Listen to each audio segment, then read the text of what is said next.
Okay, good evening, everyone. Welcome to the Midtown Scholar Bookstore. My name is Amanda. I'm the events manager here at the Scholar. Thank you for coming out this evening for our event with Rob Franklin and John Vercher. Before we get started, I do have a few housekeeping notes. First, we have announced a lot of exciting events this summer, including appearances from Chris Whitaker, Ruth Ware, Jill Lepore, Mary Roach, and many more. Tickets and registration for these and other events are on sale now at midtownscholar.com. Feel free to grab an events postcard as you leave, stick it to your fridge, and stay tuned to our social media pages and newsletter so that you never miss an upcoming author appearance. Also, we do have copies of The Great Black Hope by Rob Franklin and Devil is Fine by John Vercher up at the cafe, available for purchase. We will be doing a signing and personalization immediately after the talk this evening. That'll be right there. So we hope you stick around to get your book signed. But now at this time, it is my honor to introduce our authors this evening. Our interviewer is John Vercher. John lives in the Philadelphia area with his wife and two sons. He has a BA in English from the University of Pittsburgh and an MFA in creative writing from the Mountain View Master of Fine Arts program. He is the author of 3 novels, 3/5, After the Lights Go Out, and his latest, Devil is Fine, which was named one of Time's must-read books of 2024. It has also been longlisted for the Aspen Words Literary Prize, the Penn Faulkner Award, and the Mark Twain House and Museum Longlist for American Voice in Literature Award. A big thank you to John for joining us this evening. Like I said, we do have signed copies of Devil is Fine up at the cafe for purchase. And Rob Franklin is a writer of fiction, criticism, and poetry, as well as a co-founder of Art for Black Lives, a Convilio Fiction Fellow and a finalist for the New England Review Emerging Writer Prize. He has published work in New England Review, Prairie Schooner, and The Rumpus, among others. Franklin holds a BA from Stanford University and an MFA from NYU's creative writing program. Born and raised in Atlanta, he now lives in Brooklyn and teaches writing at the School of Visual Arts. And of course, we are here tonight to discuss Rob's new book, Great Black Hope. Elin Hildebrand calls it a masterpiece, at once fresh and original, while delighting the reader with hints of Franzen, McInerney, Baldwin. This novel, a whodunit, a coming-of-age, a New York novel, heralds the arrival of a rarefied talent. We are so excited to welcome John and Rob to the Scholar this evening, so please join me in giving them a very warm Harrisburg welcome.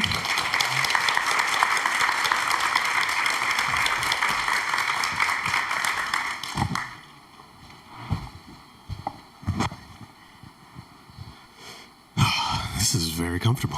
Yes, this is great. Thank you for the introduction. I did want to just say briefly thank you to you, Rob, and also thank you to everybody for being here.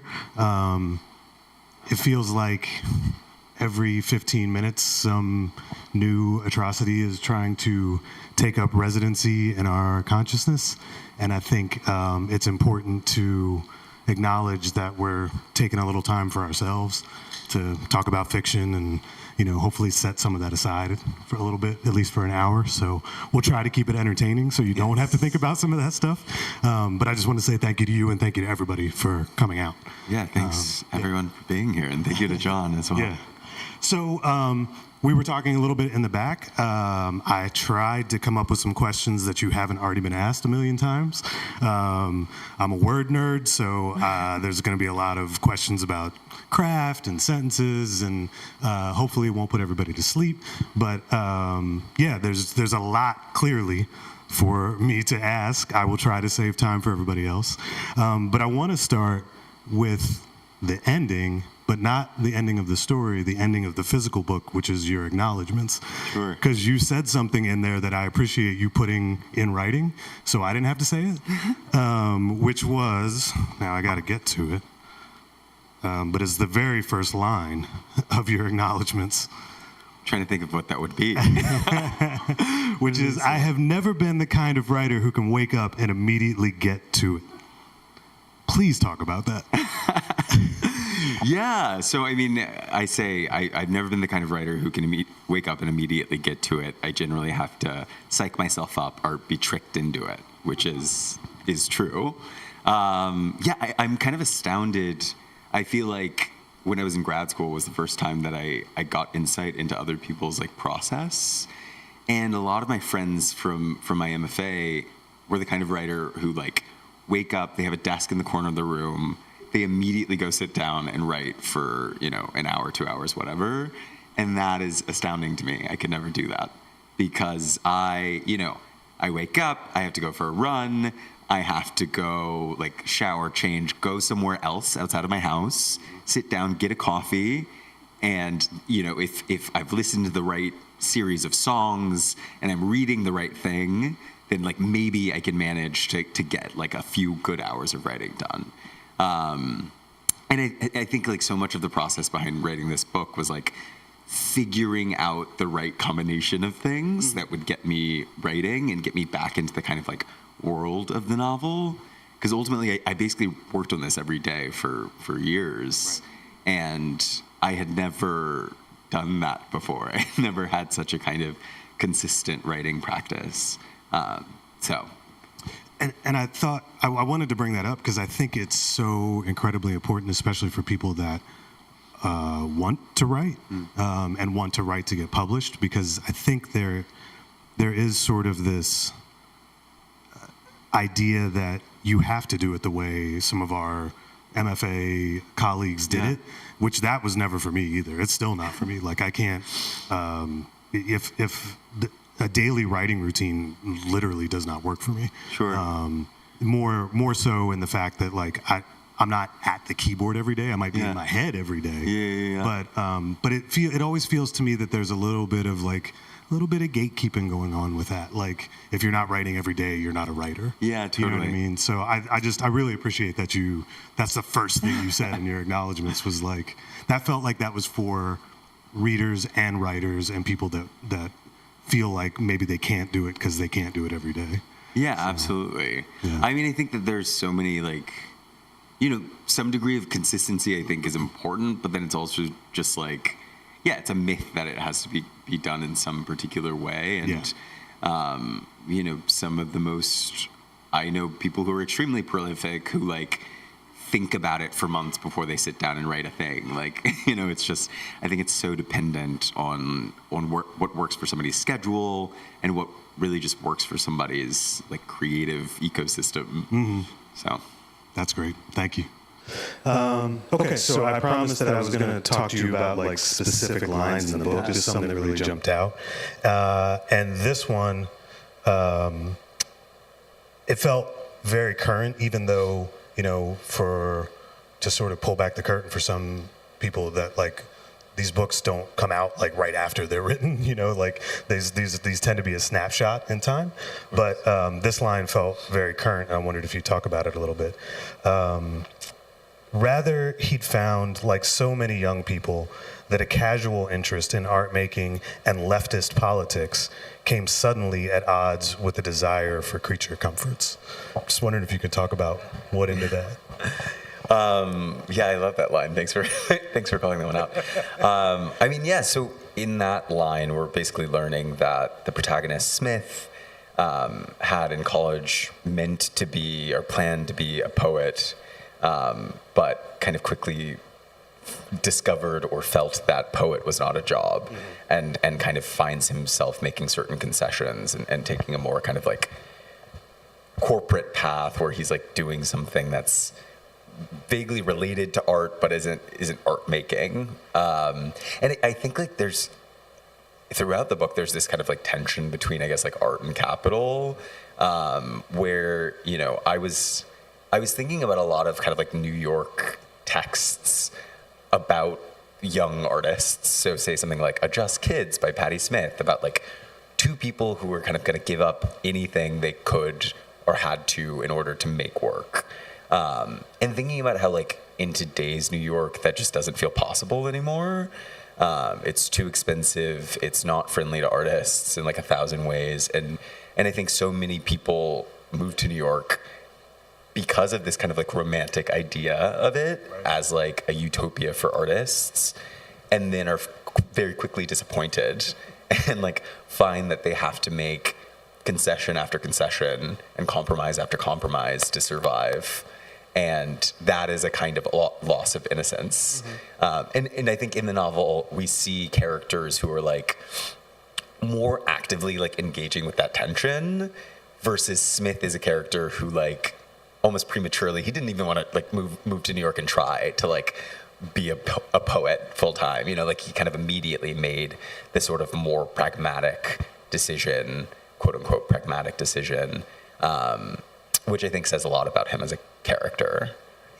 Yeah. Can you say more about the specific sort of not swipe, but the pointing out of the sort of discarding of the leftist politics, like, because that feels very current. For sure. Yeah, I mean, I think it's also like, I think Smith is a character who, in the first third of the novel, at least, we see him being very, like, he lives a kind of apolitical life in a lot of ways. Like, he lives a life that is about having a kind of proximity to like wealth and glamour and is about a kind of indulgence and like treating New York as like this like adult playground that feels very far from any sort of politics, but certainly from a kind of like leftist politics of like collectivism. Right. And yeah, I liked having this idea of him as like, you know, maybe being a more, when he was in college on the West Coast, maybe it was more kind of like, it was more fashionable to be kind of like very upfront or like very kind of actively engaged in like a progressive politics that then he's like basically discarded or is not really like regularly thinking about at the start of the novel. And I think like the arrest and everything that follows kind of forces him to like reconfront himself as like a political being, right. because he's forced into a situation where like you know, there are all these projections being placed upon him as like a black gay man in the crosshairs of the criminal justice system, and so yeah, I think we see him over the course of the book kind of reclaim a more active engagement with his politics. Yeah, I would maybe not even reclaim, but discover a different way, a less surface level way I think of engaging totally. with it. Sorry. Yeah. No, that's great. That means I'm right. Yeah. I got it right. For sure. Like, I mean, in the third section of the novel, we see him, you know, he befriends this group of like kind of artist activists who do like harm reduction work. Yeah, and I think it's a kind of like active organizing that he has never done, Right. And has never been interested in doing necessarily before. Like I think before he definitely had a much more, as you said, kind of like surface, like identitarian kind of like alignment with progressive politics. As Did you just make that up? Identitarian? I don't know. I don't think so. I use it in the book, so I hope I didn't make it up. I'm gonna write that. I'm gonna use that at some point. Yeah. All right, so sorry, I keep popping this mic. More from a craft standpoint, one of the things that was so enjoyable for me reading this is your love of alliteration in your prose, because I love that too. But I wonder if you could talk about your decision to use it and what you feel. What does it do not only for the story, but even some of the characterization? Like, how do you feel like it contributes to the work? Yeah, I mean, I also really like alliteration. I sometimes fear that I overuse it, but I come from a poetry background. Like, you know, started writing in high school with poetry and kind of only wrote poetry for the first like 5-ish years that I wrote, and then kind of moved into fiction from there. And I always say, like, I know when a poem's done when I can read through it and not stumble. And so when it makes a kind of like sonic sense. And actually, I almost feel like I use alliteration a lot less in my poems. But I think like sometimes, especially if I'm writing a sentence either that like, you know, has a kind of breathless quality. It's a sentence that has a lot of clauses. It goes on and on and on, which I love a sentence like that. I think alliteration can help like tie it together, and like keep a kind of consistent rhythm within the sentence. Like if we keep returning to a kind of B sound or something. And so, but really like the choice is often just like, you know, if I'm reading through and either a sentence like if it just kind of feels clunky, sometimes I think having like an alliterative phrase will just like add a kind of natural lyricism to it. Yeah, so I don't know if it's often a super active choice so much as like I read it through when I'm editing. I'm usually like reading out loud when I'm editing. And if something feels clunky or like stumble over it, often I'm going to like replace a word with a synonym that creates like a certain alliteration to bring the kind of music back to it. And I mean, I can think of a few times in the book where like there's a sentence with like kind of a ton of alliteration. And I almost think I didn't make a totally like conscious decision to do that. Right. It's just like was through the kind of reading and editing that it sort of ended up that way. I'm of the mind you could never overdo it. Like, I don't know. For all the reasons you just listed, that's why I love it. You mentioned musicality, and you talked about part of your process is getting back into the world of the book and listening. This isn't actually a question I had written down, but it was something I was thinking about earlier. What are you listening to right now? What were you listening to in the process of writing this? Yeah. Great question. I mean, in the acknowledgments, which you mentioned, like I list a list of kind of artists, visual artists, musical artists, a lot of whom were people who I was listening to a lot while I was working on this book, or people who like helped, I think, create a kind of ecosystem that I was thinking of for this book. Where, like, I mean, when I'm writing, I'm usually listening to film scores. Oh, yeah. So, like, I do a lot of, I mean, I go to basically, like, a Spotify, like, cinematic, whatever, like, cinematic scores, and just kind of listen through. Is there a favorite? I really like Max Richter as a composer. I like Hans Zimmer. I like Trent Reznor and that other guy who he works with, who did like the Social Network soundtrack.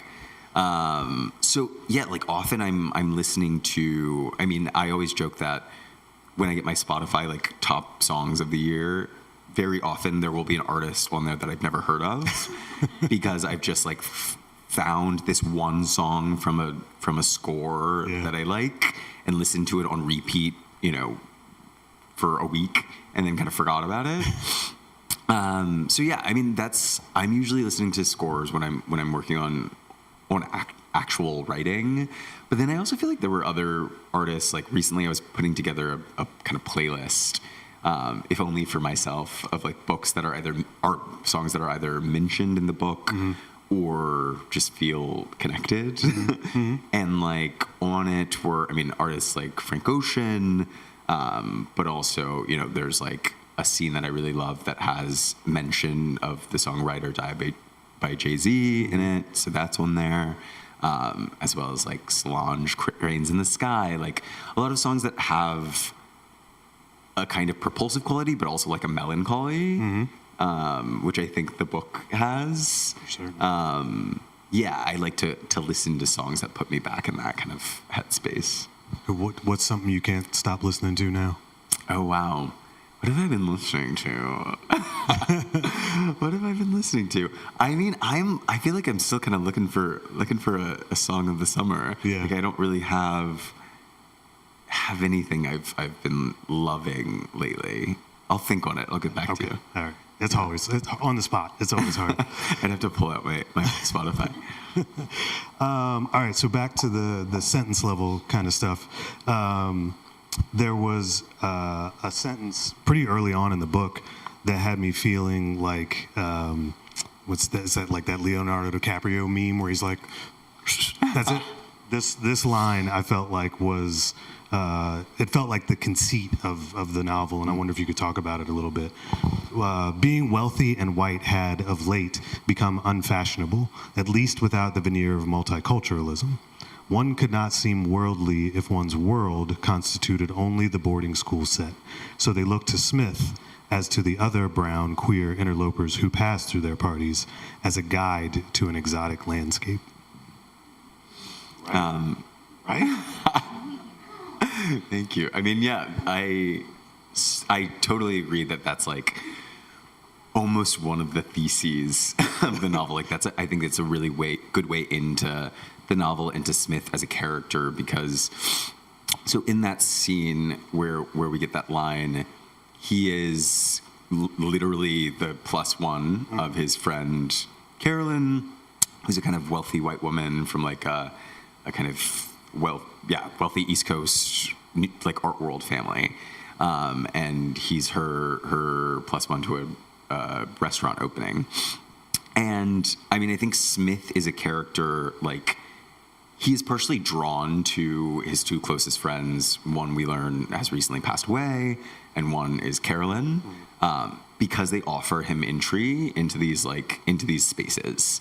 You know, he is from a kind of upper middle class Southern black bourgeoisie family, but like his two friends Carolyn and Elle are products of like the coastal kind of cultural elite, and have a sort of fluency in these worlds that are actually still very unfamiliar to him and very like glamorous to him. But I think at least with Carolyn, he also really resents that his like acceptance in those spaces is only as a result of his like relationship to her or his proximity to her. Like that creates a lot of kind of tension. And with that line, this idea that like being wealthy and white of late had become unfashionable, at least without the veneer of multiculturalism. Smith is a character who's very aware of everyone has to pay like a price of admission, right. And his is that he adds a kind of like cultural texture to those spaces, and he's always been totally willing to pay that. And I think that is starting to sort of wear on him. He's taking a more kind of cynical view to that in the aftermath of the arrest, and starting to resent it more and more. You used the word cultural a couple of times in that answer, and just a few pages after that sentence, there's a scene where at work the word cultural, and it's even italicized here, is used in the same way. It's almost weaponized in the same way woke has been weaponized. The sentence here is, and given last year's missteps, I'd like also to have you tag along on a few of the studio visits, as we could use your help navigating the cultural dimension. I feel like you really expertly capture in just this brief scene the weaponizing of that word, and I wonder if you could talk a little bit about that sort of continuing phenomenon of like taking these what should be sort of fairly benign phrases and having them turned against us. Yeah, for sure, right. Like in that scene and in that moment, we're seeing Smith's boss basically try to like include him in this like end of year artist feature, like include him in a kind of like representational way in the selection of those artists, like have him tag along on studio visits so that he, to the artist, like appears to be a part of the kind of like selection committee. Right. So it's this sort of like having a like black faces in high places sort of like logic, but that is like completely vacuous because like we learn even before that like Smith actually has no involvement in the sort of selection of that list. And so it's a totally like cynical move on the part of his boss.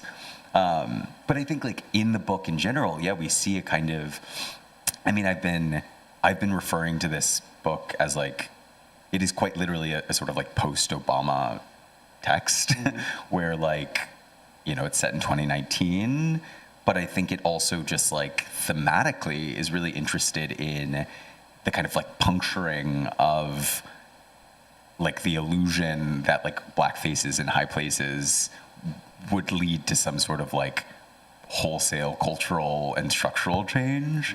I think like we see a kind of, we see where that logic is breaking down multiple places throughout the novel, where like in another scene we learn that the detective who's put on investigating the case of Smith's dead closest friend is a black woman detective, and again he kind of questions like is her commitment to this case because she feels some sort of like loyalty based on identity to my friend, or is it because she just like wants to prove her own competence as a detective?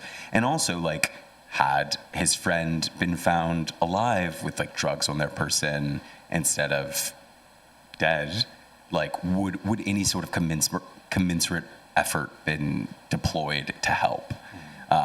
Like is this a kind of, how deep does this sort of like loyalty run?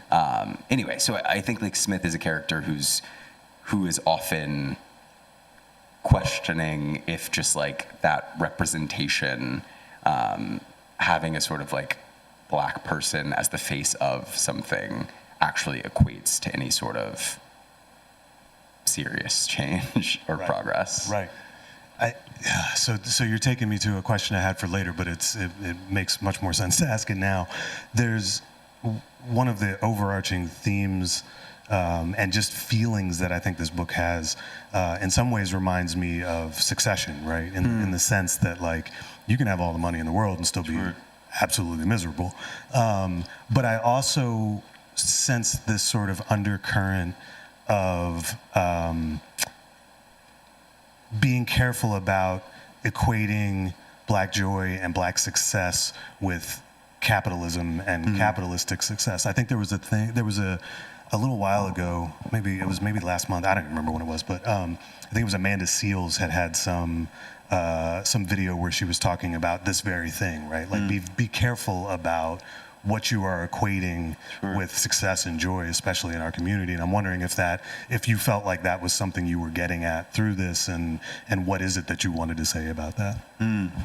Yeah, I mean, this is definitely a book that's looking at this sort of like Black bourgeoisie as like a milieu, like as a collection of people. Right. And is like sort of interested in like, I don't want to say pathologizing, but like looking at the kind of like the psyche, looking at the pressures, looking at the motivations of that kind of like collection of people.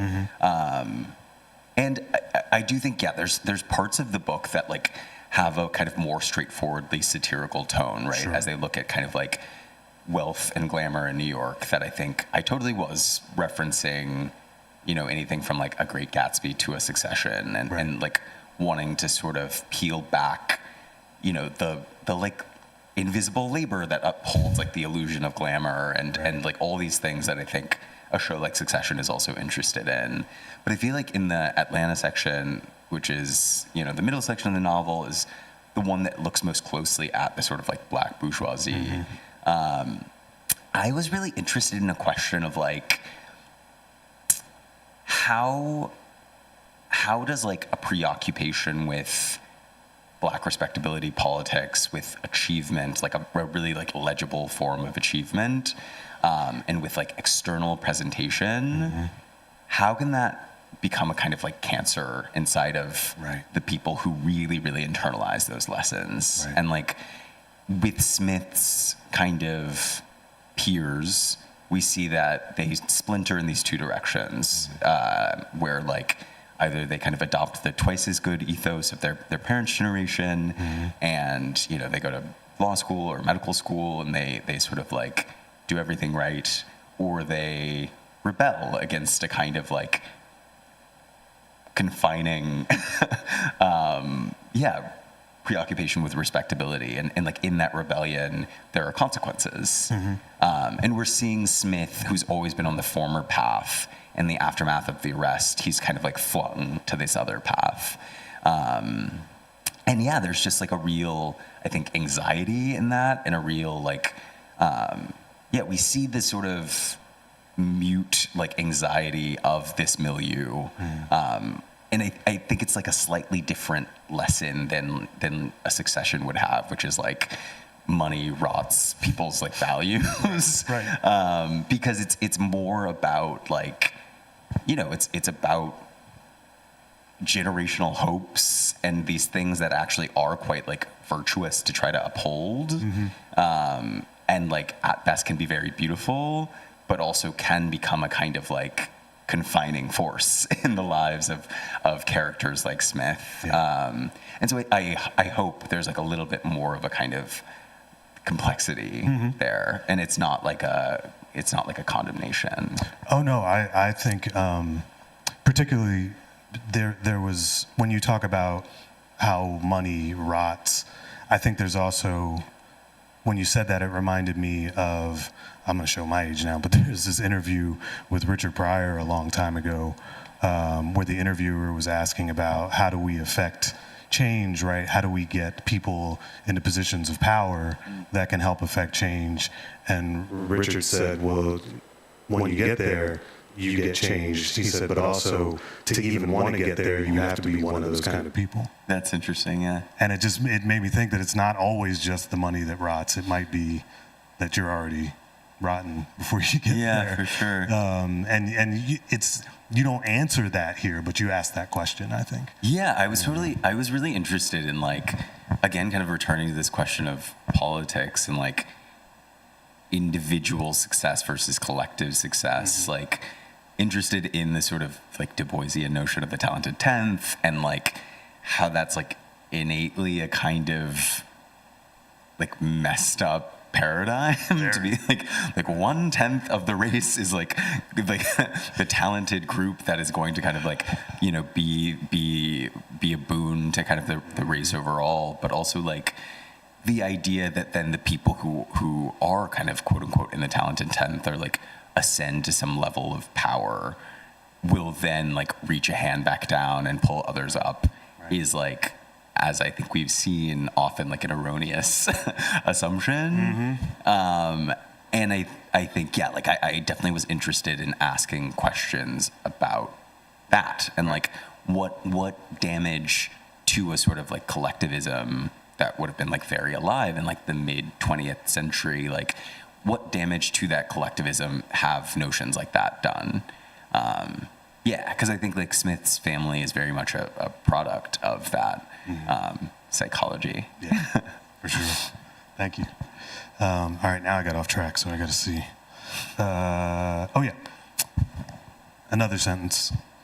Even when they dispensed with characters, their curious diction oscillated between Beverly Hills High and New York ballroom, both black and queer in its references, yet prone to a poshness that seemed neither learned nor affected. You heard that alliteration, right?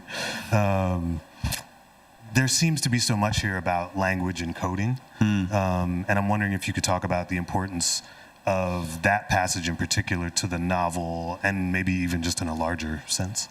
Totally. So that in that passage, it's the first time Smith is meeting. It's basically a flashback to the first time he's meeting his friend Elle, who is the character we've learned has recently passed away under kind of, like, mysterious circumstances.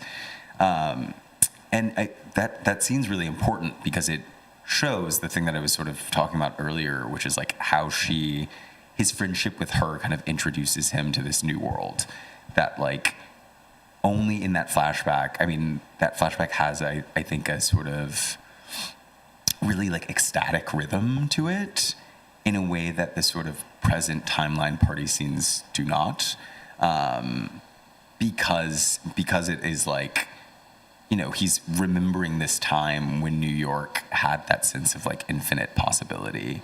But more to the point of, like, kind of social codes, he was being introduced to, like, a whole new kind of social set in all of its, like, affects and codes through kind of Elle in that scene. And so that line kind of, like, makes literal the idea that they like, speak in a language of their own. And he's picking up on the sort of, like, strange, like, idiosyncrasies of that language that they speak, that, like, you know, over time he'll become more fluent in, but that's kind of his introduction to it. Okay. I like that. There's one other, maybe two other questions I want to ask you, and then we'll have time for questions from the audience. But I love a line that, like, makes me feel like you were talking to me. And there was one that I thought was, I still think about it, actually, which was, even as he realized that he'd merely submitted to a narrative that flattened his humanity, that this lie was fragile, undone with one call, and therefore dangerous, he felt pleasure. I'm wondering if you can talk about this notion of finding pleasure fitting into someone else's narrative for us. For sure. Yeah, I mean, you know, Smith is a character that is, like, very aware of the projections being placed upon him, I think, and, like, is very aware of the way that, like, we perform ourselves. You know, I think the novel overall is, like, really interested in the kind of, like, idea of, like, performing identity, like, and so Smith is a character who, when he enters a room, he's aware that people are perceiving him in a certain way, and he's either trying to like combat that perception, or he's like ramping certain things up to like achieve a certain end. And so in that scene, we see him basically lying about like his father having not been around to the leader of this like group therapy session. Because, I mean, it starts as an accident, but then he kind of like leans into the lie because he thinks it'll get him sympathy. And also because he's like, it protects him from being truthful and therefore vulnerable. Right. And so I think he's very interesting to write, in part because like he's a character who's so afraid of his like raw emotion or of being vulnerable in any way. So even in these like group drug recovery meetings, which are by definition these places of extreme like radical vulnerability and community making, he's like gamifying it because he's already sort of determined like, I'm not gonna connect with these people. So he's turning it into this kind of, at least he can amuse himself in a way, or he can kind of take and weaponize the sort of expectations that are already being made of him and get something out of it. Right. And I mean,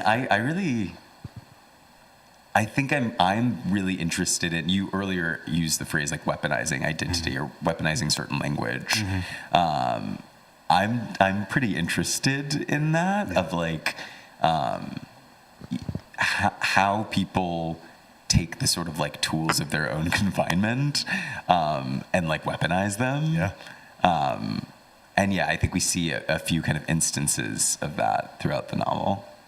All right, quick last question. Sure. Maybe not quick, I don't know. I mentioned before at sort of the top of this that books can be a snapshot, right, of a time and an era, of what the writer was thinking about, of what the world was doing. 20, 30, 50 years from now, what do you want people to see in the snapshot of this book? Yeah, I mean, I think, I started writing this in the fall of 2020, like had just moved back to New York. It was like the height of the pandemic. And so like the whole city was kind of shuttered. But I was thinking back to like a previous version of New York that was very like dynamic and alive, sort of like a 2010s New York.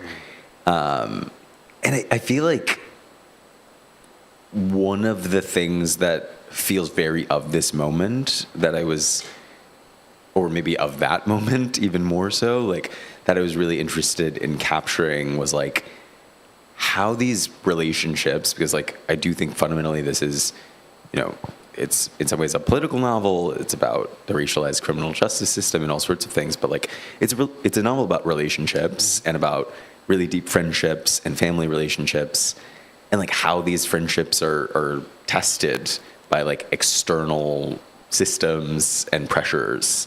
And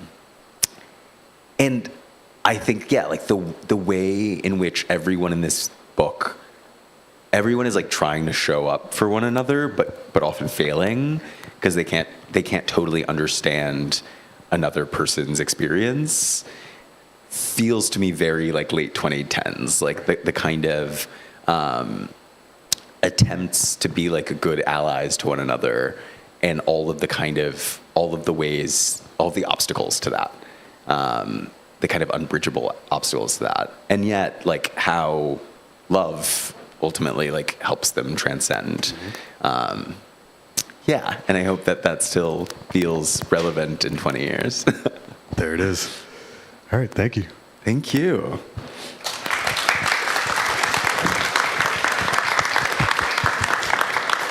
All right, we will open it up to audience Q&A. So if you have a question, just raise your hand. I will bring you the mic. I'm sorry. I'm sorry. We had mood lighting.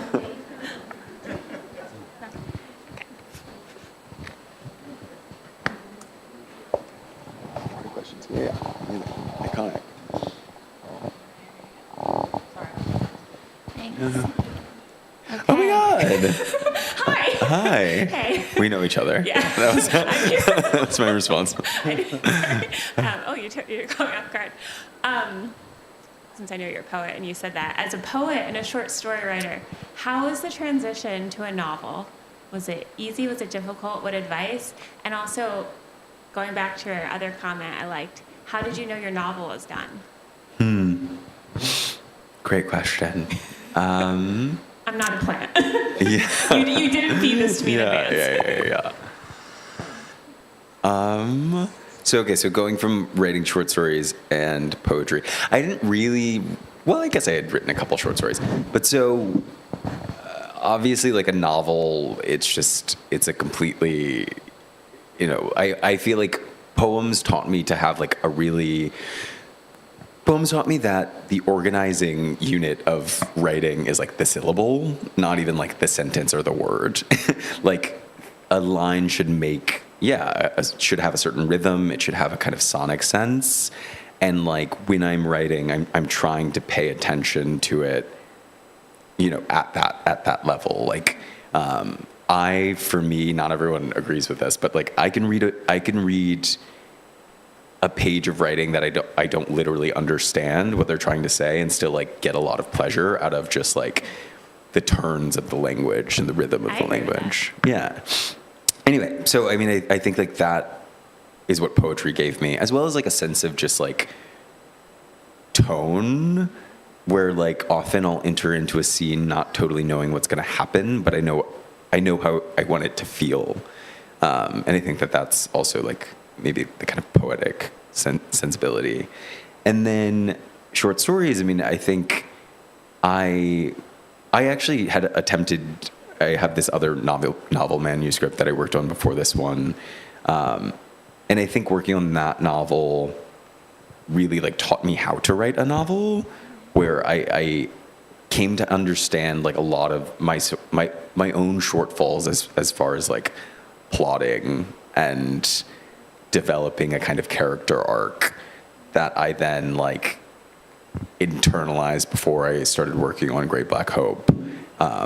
And with this particular character and voice, I actually tried to work out. I wrote a short story with the Smith character kind of at its center before I worked on this novel. And it had a similar voice where it was like a kind of close third person.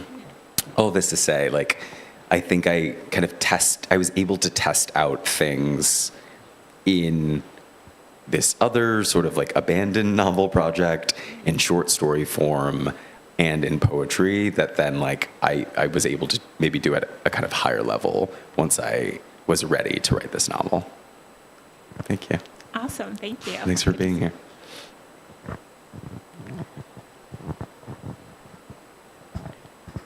Hello. Hi. So to circle back on Smith as a character, you had mentioned you didn't necessarily have a clear direction for the character, but how the character was supposed to feel, or how people were supposed to interpret the character. Can you elaborate a bit more on that? Like, was it more of a choose your own adventure per chapter? Like, okay, so then this is going to happen because I know how I want the end to go. Or did you already have a more clear picture, since you wrote a short story with Smith previously, how you wanted his transformation to go? Sure.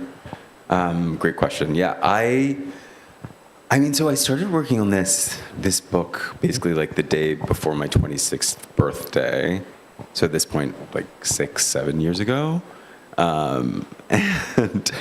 And I like, really the seed of the idea was this character. So I really liked the idea of writing a character who like I would have a lot biographically in common with, who lived this life sort of split between like the sort of southern black bourgeoisie world of his parents with these like impossible expectations for achievement and respectability, and then like the downtown New York club scene with all of the kind of like thrills and excesses of that world and like all the kind of tensions between them.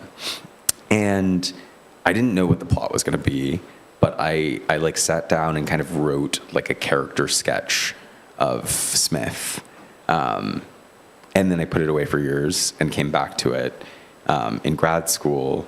And only once I kind of continued working on it did I zero in on the subject of like drug use and addiction as a way really to probe, I think, like the larger theme of kind of like Black respectability politics.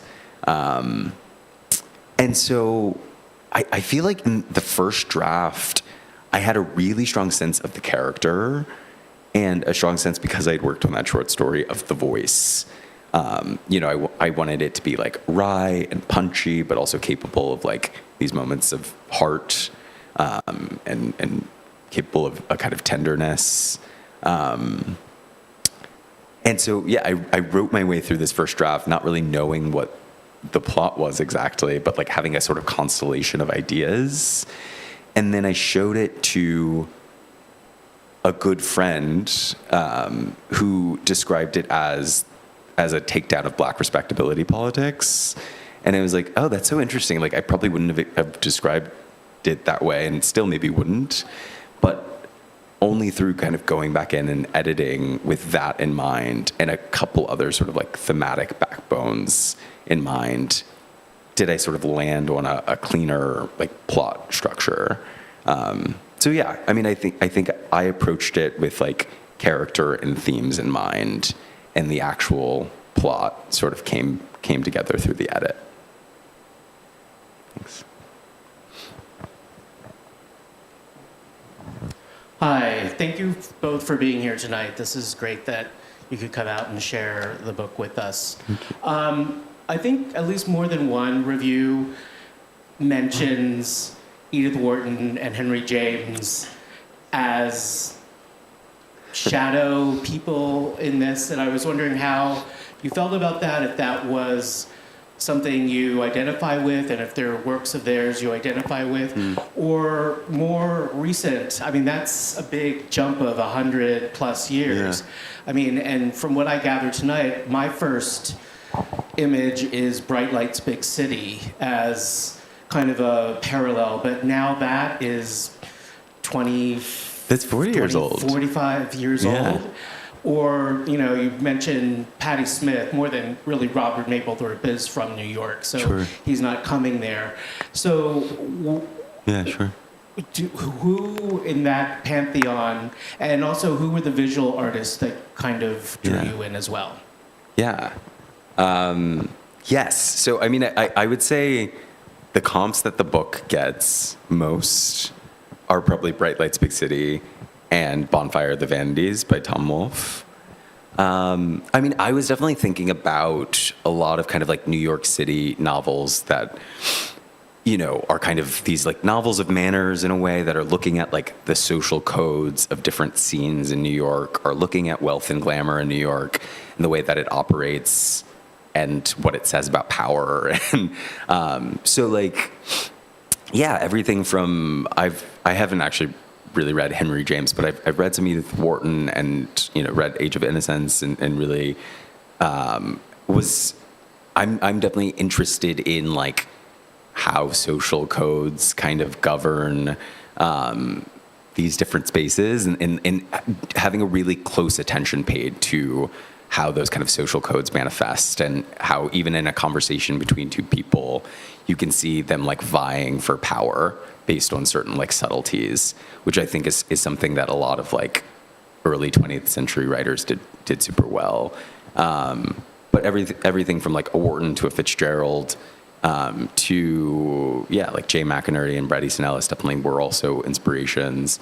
But I also feel like, I mean, a book that was a massive inspiration that I feel like doesn't get brought up as much would be like Open City by Teju Cole, is a book I really love. Or a lot of the sort of like, I guess like auto fiction writers like Ben Lerner, Teju Cole, even like a Rachel Cusk, who like have a style of writing that kind of has the pace of thinking.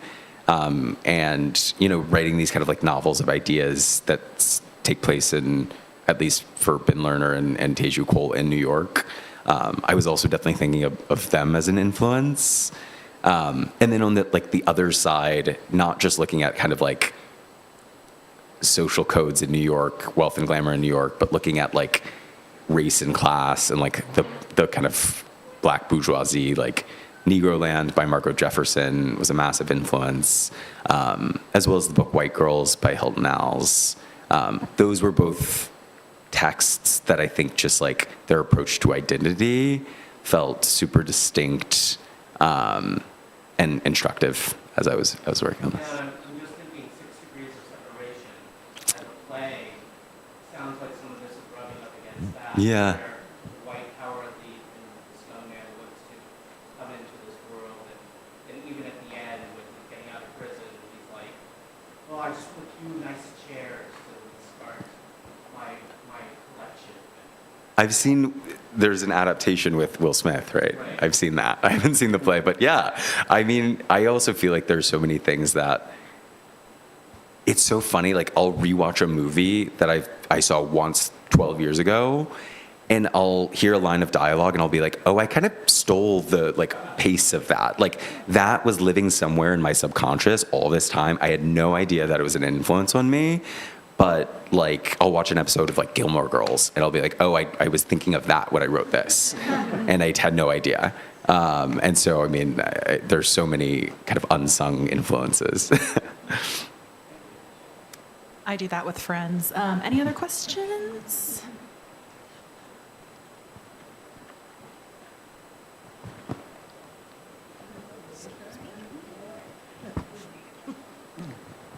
I just want to ask you a question, because out of the book I got emotional autopsy. Why did that go through my mind when I was reading the beginning of your book? What does that mean? Yeah. Sorry. I don't know what's happening with the mics. Maybe it's when we both talk at the same time it does something. But so you were asking. Am I supposed to relate to that? I mean, because that came all of a sudden, and I never heard that before. Emotional autopsy. Yeah. I heard they do autopsies on bodies, but emotional? Yeah, at one point there's for people who haven't read it yet, there's a phrase or a reference to like basically Smith's mother, who's a surgeon, wanting to do a kind of emotional autopsy on Smith in the aftermath of his arrest, and Smith's sister kind of warning her against it. Yeah, I mean, I feel like that's one of those just like turns of phrase that just kind of occurred to me, where it's like she's a doctor, she's wanting to do this kind of like emotional debrief that like would feel really raw in the aftermath of this like traumatic event, and that he is going to kind of resist. And that I feel like, again, that's like kind of poet brain, where it's sort of like on a literal level, what does that mean, an emotional autopsy? But it's sort of, I think it's like evocative of like an autopsy is in some ways like a really violent process being done on a dead body. But a kind of emotional autopsy, if like the day after a traumatic thing, somebody wants to like debrief it and you're like, it's too fresh to do that. That's what it felt like it kind of evoked for me, if that makes sense. All right, and right back here. Okay, yeah, well, fair enough. Hi. I was listening to a podcast, Katie Kitamura talking about her book, and she sang your praises. Oh, really? Wait, what podcast? I need to look it up. It might have been Book Riot. No, I'm not sure. Well, great. I didn't know that. And they said about like what keeps inspiring you, and she talked about being like teaching writers, and she said you were her student. And because they said, what are you looking forward to reading, like getting out in the world to see? And she said, one other author, and then you. And I said, I gotta look this guy up. And I said, wait, he's coming to Harrisburg. What? So, it's just amazing. She talked about like the students inspiring her and just like looking forward to the future writers. And she listed you. And so it's just like, wow. And she was talking about her book, Audition. And she sang your praises, so thank you for coming. Really appreciate it. Thank you. Well, thanks for letting me know about that. Yeah, Katie Kitamura was my thesis advisor in grad school, and so she's read like 5 different versions of this book, and was like, she's really the best. Thank you. right. Well, with that, I think we will wrap it up, and we will have our book signing and personalization right here. But can we have a big round of applause for Rob and John? Thank you.